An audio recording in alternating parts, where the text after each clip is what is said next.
touch of yours is what I've been looking for. Assalamualaikum warahmatullahi wabarakatuh. Kali ini saya akan menjelaskan tutorial membuat legal opinion. Sebelumnya, apa itu legal opinion?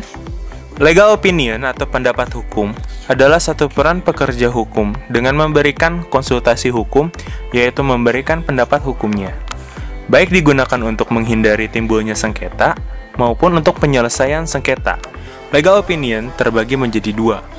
Ada yang lisan dan ada juga yang tertulis. Langkah pertama, kita harus menyiapkan sebuah template atau kop surat yang berisi keterangan nama dan alamat firma atau badan hukum yang mengeluarkan legal opinion tersebut. Tampilan template atau kop surat legal opinion juga dapat mempengaruhi klien. Semakin baik tampilannya, maka semakin profesional pula terlihatnya. Kalian bisa membuatnya menggunakan aplikasi CorelDRAW seperti saya, atau dapat membuat secara manual melalui Microsoft Word. Langkah kedua, setelah membuat kop surat, selanjutnya cantumkan tempat, tanggal, dan tahun pembuatan legal opinion. Langkah ketiga, cantumkan nama subjek hukum, tempat atau alamat, dan kota yang menjadi tujuan dibuatnya legal opinion ini. Seperti contoh yang saya tampilkan, kepada yang terhormat Nyonya Sri Hayu Radandan, Jalan Licin di Waktu Hujan, nomor 2, Solo. Langkah keempat, tulis judul atau perihal mengenai tujuan dari legal opinion ini. Langkah kelima, tulis identitas pemberi legal opinion. Identitas tersebut diantaranya adalah nama, pekerjaan, dan alamat tinggal atau kantor si pembuat legal opinion. Jika dalam contoh, saya menuliskan yang bertanda tangan di bawah ini, Fandri Hisyam Rizqullah SHMH, advokat dan konsultan hukum yang berkantor di Jalan R.E. Marta Dinata nomor 154, Citarum, Bandung. Pada dasarnya, semua orang diperbolehkan membuat legal opinion. Tidak hanya seorang advokat atau konsultan hukum saja yang dapat membuat pendapat hukum ini. Langkah keenam, cantumkan pendahuluan. Pendahuluan ini biasanya berisi uraian singkat mengenai permohonan subjek hukum kepada si pembuat untuk membuat legal opinion berdasarkan kasus yang dimilikinya. Dalam contoh ini, saya menuliskan, sehubungan dengan permohonan Nyonya Sri Ayu Radandan mengenai pendapat hukum terhadap dugaan kasus wan prestasi dalam perjanjian hutang piutang, dan seterusnya.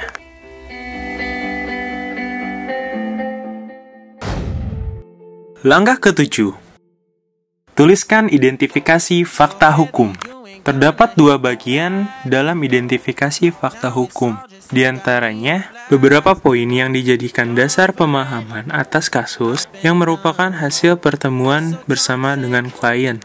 Poin-poin tersebut dapat berupa salinan dokumen, tanda tangan, posisi kasus yang tergambarkan jelas dan sesuai dengan fakta yang ada, dan semua kejadian yang sesuai dengan fakta yang ada. Selanjutnya terdapat kualifikasi yang menjadi dasar pendapat hukum ini. Seperti, pendapat hukum ini terbatas pada hukum Republik Indonesia, dan pendapat hukum ini diberikan berdasarkan hukum Republik Indonesia yang berlaku hingga tanggal diberikannya pendapat ini, dan sepanjang pengetahuan kami, atau the best of our knowledge. Langkah ke-8, selanjutnya buat posisi kasus. Posisi kasus atau bisa juga disebut kasus posisi merupakan urutan peristiwa penting yang diurutkan berdasarkan waktu dan hal-hal yang mempengaruhi suatu kasus. Kasus posisi sangat mempengaruhi seorang konsultan hukum atau pembuat legal opinion. Maka dari itu, saat klien menceritakan kasus atau permasalahan yang sedang dialaminya, kita harus mencatat hal-hal penting yang dapat kita jadikan kasus posisi dalam pendapat hukum yang akan kita buat. Langkah ke-9, Buat identifikasi masalah hukum. Identifikasi masalah atau problem identification adalah proses dan hasil pengenalan masalah atau inventarisasi masalah yang menghasilkan beberapa poin pertanyaan dari fakta hukum yang telah dirumuskan. Nantinya, pertanyaan tersebut akan berusaha dijawab melalui analisis hukum. Langkah ke-10. Tuliskan penelusuran bahan hukum. Penelusuran bahan hukum atau inventarisasi hukum merupakan kumpulan produk hukum yang mengatur dan berhubungan dengan fakta hukum. Di dalamnya bisa berisi perjanjian-perjanjian atau MOU kasus yang sedang dibahas dalam legal opinion ini, maupun bahan hukum pokok seperti kitab undang-undang hukum perdata beserta pasal-pasal terkait dengan fakta hukum sebelumnya. Langkah ke-11. Setelah pada langkah ke-9 kita membuat beberapa poin identifikasi masalah hukum berupa pertanyaan-pertanyaan, maka saat ini kita harus membuat analisis hukumnya. Analisis hukum atau legal analysis akan menjawab pertanyaan-pertanyaan pada poin identifikasi masalah hukum dengan menggunakan kaidah-kaidah hukum mulai dari pasal-pasal dalam kitab undang-undang terkait kasus, pendapat ahli, keputusan hakim, dan asas hukum. Kaidah hukum tersebut dikutip dan disertai dengan argumentasi yang linear. To look out at her view, but a shop was built right across the street, and it stands by the sunrise used to be. In the afternoons on the couch to read, those through old pictures and memories. Our heroes have been forgotten, our heroes so brave and bold. Our heroes have been forgotten, our heroes so they got old. Our heroes have been forgotten, our heroes so brave and bold. Our heroes have been forgotten, our heroes so they got old. Our heroes so they got old. Langkah ke-12. Dari analisis yang telah dituliskan sebelumnya, kita dapat menyimpulkannya dengan pendapat hukum, sehingga jawaban dari identifikasi masalah sebelumnya dapat mudah dimengerti oleh klien. Dari contoh yang saya buat, saya memiliki 3 poin pendapat hukum yang menjawab semua poin pertanyaan identifikasi masalah hukum.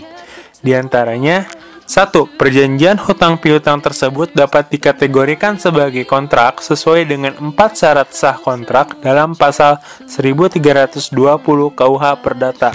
2. Penandatanganan perjanjian hutang piutang mengikat para pihak karena telah memenuhi syarat sah kontrak.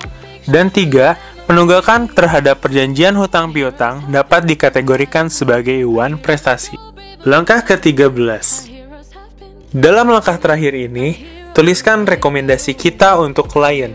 Rekomendasi ini berisi saran tentang apa yang harus dilakukan atau ditempuh klien dalam menyikapi kasus atau peristiwa hukum yang dialaminya. Demikianlah 13 langkah mudah membuat legal opinion. Terima kasih atas perhatiannya. Saya Fandri Hisyam, pamit.